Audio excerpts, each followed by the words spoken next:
Assalamualaikum warahmatullahi wabarakatuh. Kami akan mempresentasikan tugas dari sistem pendukung keputusan dan intelijensia bisnis, yaitu mengenai metode Electre. Anggota kelompok kami yaitu Kak Farida Yunus Tahir, NIM 4219422, dan saya sendiri Widi Ferdianti, NIM 4219409. Pengertian metode Electre. Metode Electre dikembangkan dengan cara konsep perankingan, yaitu dengan menggunakan perbandingan berpasangan antar alternatif pada kriteria yang sesuai. Suatu alternatif dikatakan mendominasi alternatif yang lainnya jika satu atau lebih kriterianya melebihi dibandingkan dengan kriteria yang lain dan sama dengan kriteria lain yang tersisa.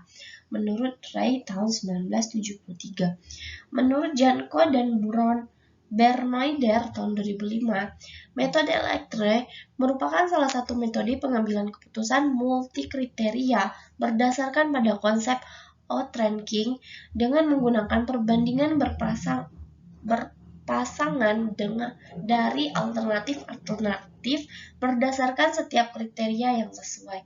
Metode Electre ini digunakan pada kondisi di mana alternatif yang sesuai dapat dihasilkan.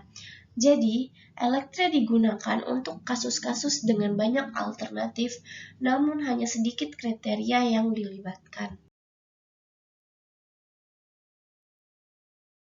Langkah-langkah metode Electre. Langkah pertama adalah normalisasi matriks keputusan. Dalam langkah ini, setiap atribut diubah menjadi nilai yang comparable. Setiap normalisasi dari nilai Xij dapat dilakukan dengan rumus di bawah ini. Sehingga dari rumus tersebut didapatkan matriks R hasil normalisasi. R adalah matriks yang telah dinormalisasi, di mana M menyatakan alternatif, N menyatakan kriteria, dan Rij adalah normalisasi pengukuran pilihan dari alternatif ke I dalam hubungannya dengan kriteria ke J. Langkah keduanya adalah pembobotan pada matriks yang telah dinormalisasi. Setelah dinormalisasi, setiap kolom dari matriks R dikalikan dengan bobot-bobot atau Wj yang ditentukan oleh pembuat keputusan, sehingga weight normalized matrix adalah V sama dengan R dikali W yang ditulis seperti contoh di bawah ini. Langkah ketiga adalah menentukan himpunan concordance dan discordance pada indeks. Untuk setiap pasang dari alternatif K dan L, dalam kurung K, L sama dengan 1,2,3 dan seterusnya sampai ke M, dan K tidak sama dengan L. Kumpulan J kriteria dibagi menjadi dua himpunan bagian, yaitu concordance dan discordance. Sebuah kriteria dalam suatu alternatif termasuk concordance jika CKL sama dengan J, Y Kj lebih besar sama dengan YLJ. Untuk J-nya adalah 1, 3, 2, 3, sampai ke N. Sebaliknya, komplementer dari himpunan bagian concordance adalah himpunan discordance, yaitu bila DKL sama dengan J, YKJ lebih kecil dari YLJ. Untuk J-nya adalah 1, 2, 3, sampai ke N. Langkah keempat adalah menghitung matriks concordance dan discordance. Untuk menentukan nilai-nilai dari elemen-elemen pada matriks concordance adalah dengan menjumlahkan bobot-bobot yang termasuk pada himpunan concordance. Secara matematisnya adalah sebagai berikut. Rumusnya yaitu CKL sama dengan sigma JC dikali W dikali WJ. Sehingga matriks concordance yang dihasilkan adalah seperti yang di bawah ini. Dan untuk menentukan nilai-nilai dari elemen-elemen pada matriks discordance adalah dengan membagi maksimum selisih kriteria yang termasuk ke dalam himpunan bagian discordance dengan maksimum selisih nilai seluruh kriteria yang ada secara matematisnya adalah dengan rumus di bawah ini, sehingga diperoleh matriks discordance yang dihasilkan adalah seperti contoh di sini. Langkah kelima adalah menghitung matriks dominan concordance dan discordance. Menghitung matriks dominan concordance, matriks F sebagai matriks dominan concordance dapat dibangun dengan bantuan nilai threshold, yaitu dengan membandingkan setiap nilai elemen matriks concordance dengan nilai threshold, yaitu rumusnya CKL lebih besar sama dengan C. Dengan nilai threshold, yaitu C adalah seperti rumus yang di bawah ini, sehingga elemen matriks F ditentukan sebagai berikut. FKL sama dengan 1 jika CKL lebih besar sama dengan C, dan FKL sama dengan 0 jika CKL lebih kecil dari C.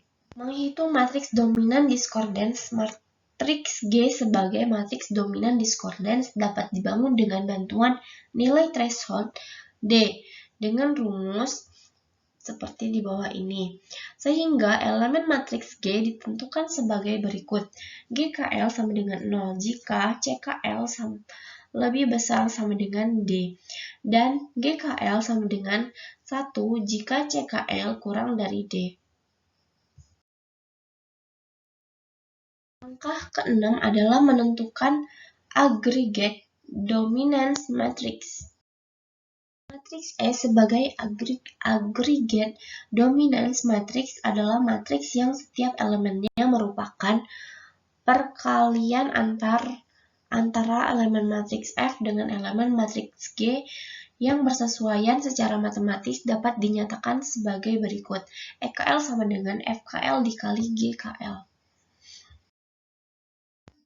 Terakhir adalah langkah ketujuh, yaitu eliminasi alternatif yang less favorable. Matriks E memberikan urutan pilihan dari setiap alternatif, yaitu bila EKL sama dengan 1, maka alternatif AK merupakan alternatif yang lebih baik daripada AL, sehingga baris dalam matriks E yang memiliki jumlah EKL sama dengan 1 paling sedikit dapat dieliminasi. Dengan demikian, alternatif terbaik adalah alternatif yang mendominasi alternatif lainnya. Selanjutnya akan dijelaskan oleh Kak Farida. Baik, kali ini saya akan menjelaskan pada slide ke-23 studi kasus, penyelesaian kasus dengan metode elektrik. Contoh kasusnya adalah tentang pemilihan untuk pembelian kartu SIM card HP atau kartu seluler yang khusus digunakan untuk area kampus. Dengan melakukan survei atau mengambil sampel data pada 7 mahasiswa di area kampus Politeknik Negeri Tanah Laut, di mana beberapa mahasiswa ingin membeli kartu HP atau kartu seluler dengan 4 alternatif yang ditawarkan oleh provider, yaitu 1. Telkomsel, 2. Indosat, 3. Excel, 4. Tri, dengan kriteria yang dimiliki dari setiap alternatif, yaitu jaringan, harga kartu seluler, paket nelpon, paket SMS, paket internet. Dengan bobot yang kami berikan untuk masing-masing kriteria, yaitu bobot 1 atau jaringan sama dengan 5, bobot 2 harga kartu seluler sama dengan 2, bobot ketiga paket nelpon sama dengan 4, bobot 4 atau paket SMS sama dengan 2, bobot kriteria yang kelima, bobot kriteria 5, paket internet sama dengan 5. Adapun tabelnya dapat dilihat sebagai berikut. Langkah pertama, normalisasi matriks keputusan. Rumusnya dapat dilihat dari sebagai berikut. RIJ sama dengan XIJ per akar M sigma I sama dengan I sama dengan 1, X pangkat 2 Y.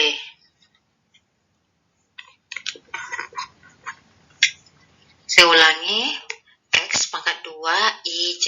Untuk I sama dengan 1, 2, 3 dan seterusnya, dan J sama dengan 1, 2, 3 dan seterusnya.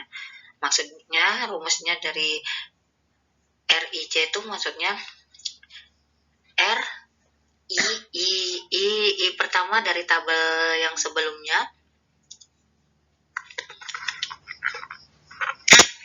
I adalah provider yang ditawarkan dari 4 kartu seluler, sedangkan J adalah kriteria dari 5 kriteria yang ditawarkan.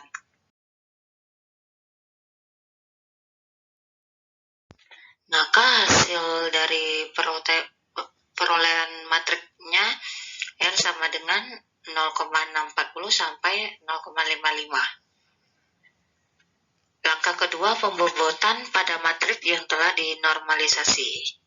Diketahui bobot yang dimiliki dari masing-masing kriteria adalah W sama dengan 5, 2, 4, 2, 5. V adalah R kali W. Lalu kita cari rumusnya satu-satu dari V11 sama dengan 0,640 kali 5, sehingga didapati 3,201. Dan rumus akhirnya V sama dengan 3,201 sampai dengan 2,774. Maka sesuai menentukan himpunan konsordans ada di slide kedua, diskordans pada indeks. Untuk langkah ini bisa dilihat dari tabel sebagai berikut.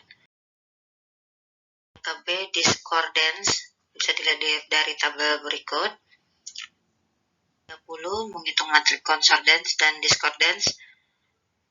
Rumusnya C, K, I sama dengan sigma J, C, W, J. Cara pengerjaannya dapat dilihat dari slide yang ke-30 ini. Contohnya, sebenarnya bersama aja dengan yang di atas tadi saya jelaskan. Lalu slide berikutnya, perhitungannya sudah kita dapat C sama dengan, ada yang tidak ada, terakhirnya juga tidak ada. Dan untuk menghitung matrik diskordans, juga rumusnya bisa kita lihat di slide 1. Pengerjaannya bisa dilihat dari slide ke-32. Hasil perhitungan akhirnya ada di slide ke-33. Dan kita lanjut langsung ke langkah kelima di slide ke-37, menghitung matrik dominan konsordans dan diskordans. Yang A, menghitung matrik dominan konsordans. Rumusnya C, IJ lebih besar atau sama dengan, lihat rumusnya seperti nilai threshold, C garis bawah itu. Thresholdnya sama dengan 9 tambah 11 tambah 11 tambah 13 tambah 18 tambah 18 tambah 13 tambah 16 tambah 18 tambah 13 tambah 11 tambah 13 sama dengan 177 per 12 sama dengan 13,7.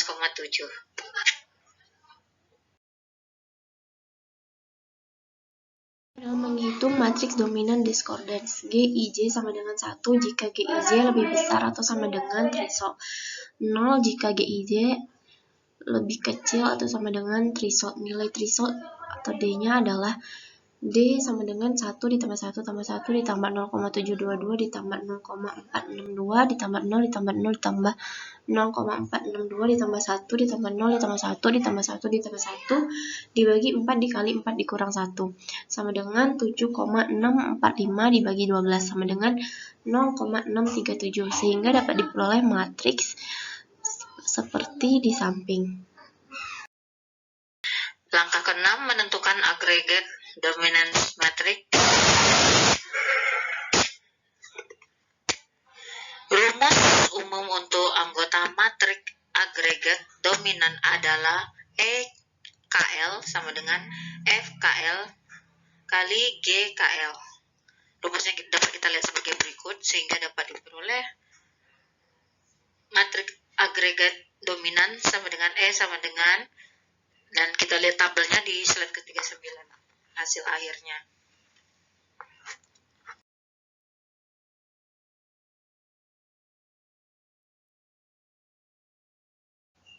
Langkah ketujuh, eliminasi alternatif yang less favorable.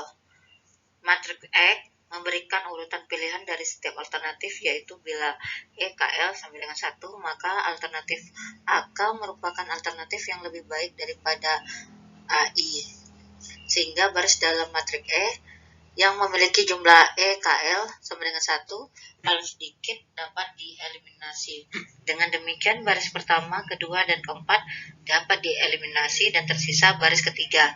Nilai E32 sama dengan 1 menunjukkan bahwa alternatif ketiga lebih baik dari alternatif ke-1, kedua, dan keempat. Sehingga pengambilan keputusan akan mengambil alternatif ketiga. Sekian presentasi dari kelompok kami. Apabila ada kesalahan kata dan kesalahan dalam penyampaian, mohon dimaafkan. Terima kasih. Sekian presentasi dari kelompok kami. Apabila ada kesalahan